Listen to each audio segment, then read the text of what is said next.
Dr Edward Bach, La guérison par les fleurs. Première partie, guéris-toi toi-même. Dédié à tous ceux qui souffrent ou qui sont dans la détresse. Ce livre ne prétend nullement conclure à l'inutilité de l'art médical, bien loin de là.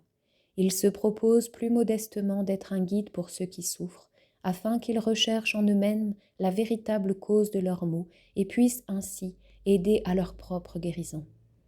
On espère en outre qu'il encouragera à redoubler d'efforts ceux qui, tant dans la profession médicale que dans les ordres religieux, ont à cœur le bien-être de l'humanité, afin de trouver un soulagement à la souffrance humaine et de hâter le jour où la victoire sur la maladie sera complète.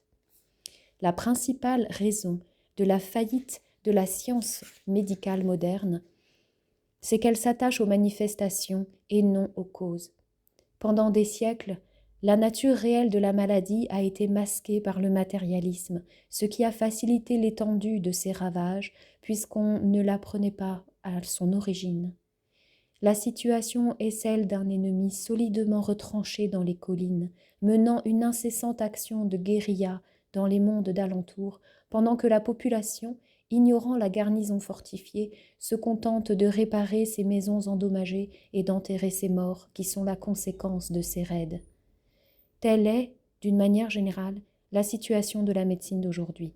Rien de plus que le rafistolage des blessés et l'enterrement des tués, sans que l'on s'arrête un instant à la place forte. Les méthodes matérialistes actuelles ne viendront jamais à bout de la maladie pour la simple raison que la maladie à l'origine n'est pas matérielle. Ce que nous connaissons de la maladie est l'ultime résultat produit dans le corps, l'aboutissement de forces agissantes depuis longtemps et en profondeur, et même si un traitement médical seul est apparemment couronné de succès, ceci n'est rien de plus qu'un soulagement passager si on n'a pas éliminé la cause réelle de la maladie. La tendance moderne de la science médicale, en méconnaissant la vraie nature de la maladie et en se concentrant sur la manifestation matérielle dans le corps physique, a énormément accru sa puissance, premièrement en détournant la pensée de sa véritable origine et donc de la méthode effective à lui opposer, deuxièmement en la localisant dans le corps, atténuant ainsi l'espoir réel de guérir et donnant naissance à un puissant complexe morbide de crainte qui n'aurait jamais dû exister. La maladie est, dans son essence, le résultat d'un conflit entre l'âme et l'esprit et ne sera jamais extirpée sans un effort spirituel et mental. De tels efforts, s'ils sont faits correctement et judicieusement, comme nous le verrons plus loin, peuvent guérir et prévenir la maladie en supprimant ces facteurs de base qui en sont la première cause. Aucun effort dirigé sur le corps seul ne peut faire plus que réparer superficiellement le dommage causé par la maladie. Et il n'y a pas ici guérison, puisque la cause est toujours opérante et peut à tout moment démontrer sa présence sous une autre forme. En fait, dans bien des cas, un rétablissement apparent est nuisible, en ce qu'il dissimule au malade la cause réelle de son mal, laquelle, passant inaperçue dans la satisfaction d'une santé apparemment retrouvée, peut gagner en force. Au contraire, le malade qui connaît ou qui est instruit par un sage médecin de la nature des forces adverses en action, spirituelles ou mentales, qui ont pour résultat de précipiter dans le corps physique ce que nous appelons maladie, ce malade peut s'efforcer de neutraliser les dites forces. Et sa santé s'améliorera dès qu'un premier succès sera obtenu. Quand il aura pleinement réussi, la maladie disparaîtra. C'est là la vraie guérison, par l'attaque de la place forte, base même de la cause de la souffrance.